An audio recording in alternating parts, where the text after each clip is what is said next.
along Namibia's coast, where Atlantic fog swallows the desert each dawn and recedes by noon, grow trees that refuse to stay put. The Sand People, who have inhabited this land for over 20,000 years, do not give them a name. They simply avoid these groves after sunset.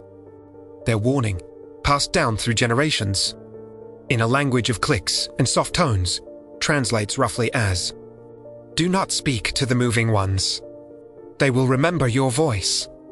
And when thirst comes, they will guide you toward the wrong horizon, not from malice, but because your sound no longer matches the path." Botanists label the Malacasuarina ambulans walking she oaks. They have no taproots anchoring them to bedrock. Instead, a web of surface fibers thin as spider silk, but tough as wire drags them forward 1.2 meters per year. Always toward water, always in silence.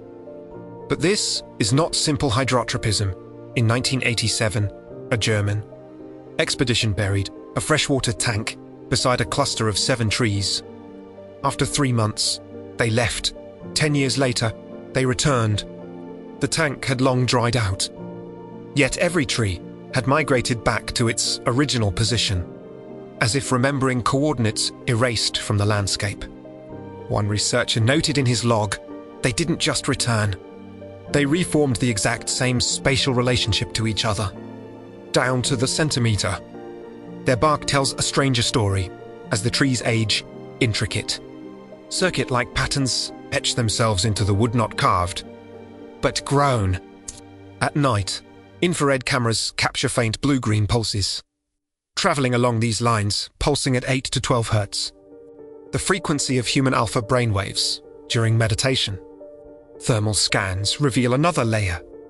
The trees run consistently for 0.3 degrees Celsius cooler than ambient air, even at midday. In 2015, an Australian hiker vanished near one cluster.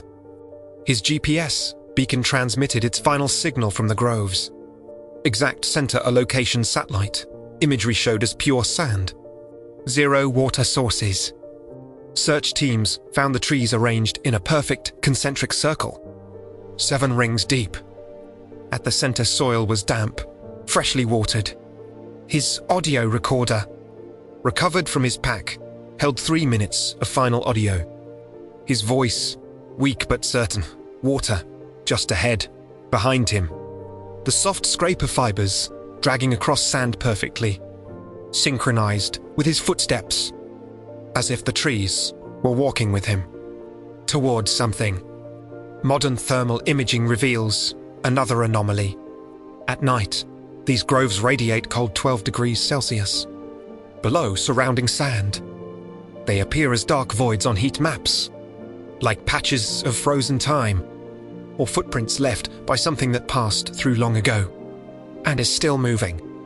Some theorists propose these aren't trees at all, but a distributed biological computer using sand grains as memory cells, fog condensation as power. Those who've attempted to collect samples report brief amnesia upon returning to camp. All recall one detail, the sound of sand grains clicking together, counting. Where are they walking to? What are they counting toward? The path stretches decades across the desert, and it is still being drawn. 1 meter at a time, 1 grain at a time. 1 step closer to whatever waits at the end of the trail. They've been carving since, before we arrived. Still odd, isn't it?